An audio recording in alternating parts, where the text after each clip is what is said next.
Clip number 1454۔ اس clip میں آپ قرآن پاک کی سورہ احقاف کی آیت نمبر 4 سے 6 تک کی تلاوت، ترجمہ اور تفسیر قرآن صراط الجنان سماعت فرمائیں گے۔ بسم اللہ الرحمن الرحیم۔ ترجمہ، اللہ کے نام سے شروع جو نہایت مہربان رحمت والا ہے۔ قل ارأيتم ما تدعون من دون الله اروني ماذا خلقوا من الارض ام لهم شرك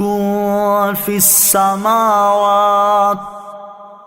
ایتونی بکتاب من قبل هذا او اثارۃ من علم ان کنتم صادقین۔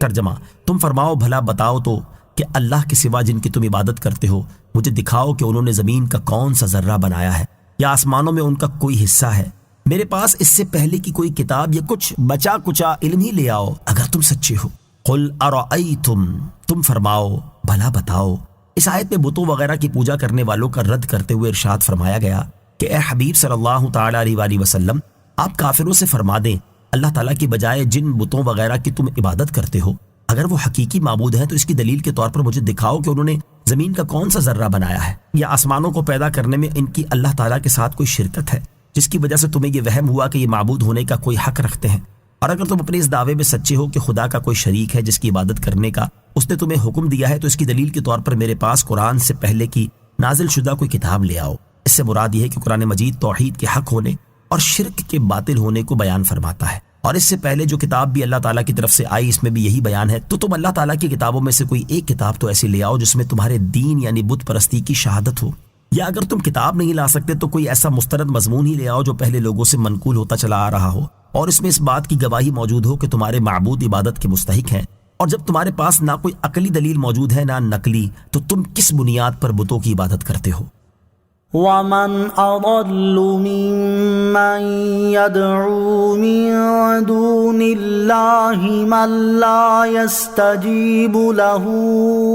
إِلَى يَوْمِ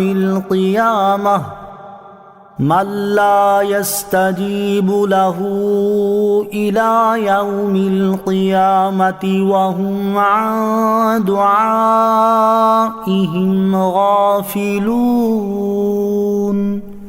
ترجمہ، اور اس سے بڑھ کر گمراہ کون جو اللہ کی بجائے ان بتوں کی عبادت کرے جو قیامت تک اس کی نہ سنیں گے اور وہ ان کی پوجا سے بے خبر ہیں۔ وَمَنْ أَضَلُّ مِمَّنْ يَدْعُو مِن دُونِ اللَّهِ، اور اس سے بڑھ کر گمراہ کون جو اللہ کی بجائے ان بتوں کی عبادت کرے۔ اس سے پہلی آیت میں بتوں کی عبادت کا باطل ہونا بیان کیا گیا اور اس کی ایک دلیل یہ بیان کی گئی کہ بتوں کو کسی طرح کی کوئی قدرت حاصل نہیں، اور اس آیت میں بتوں کی عبادت باطل ہونے کی ایک اور دلیل بیان کی جا رہی ہے کہ یہ پکارنے والوں کی پکار نہیں سن سکتے اور محتاجوں کی حاجات سمجھ نہیں سکتے۔ چنانچہ فرمایا گیا کہ مشرکین اپنے ہاتھوں سے بتوں کو بناتے ہیں اور پھر انہیں خدا مان کر ان کی عبادت شروع کر دیتے ہیں، حالانکہ ان کی حالت یہ ہے کہ اگر یہ مشرکین قیامت تک بتوں کو پکارتے رہے تو وہ ان کی پکار نہیں سن سکتے اور نہ ہی ان کو اپنے پجاریوں کی پوجا کی خبر ہے، کیونکہ یہ جماد اور بے جان ہیں جس کی وجہ سے نہ سن سکتے ہیں نہ سمجھ سکتے ہیں۔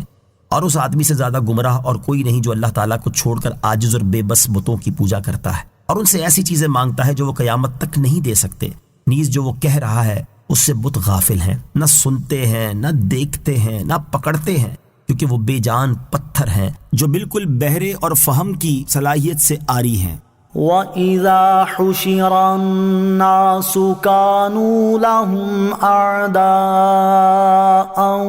وَكَانُوا بِعِبَادَتِهِمْ كَافِرِينَ۔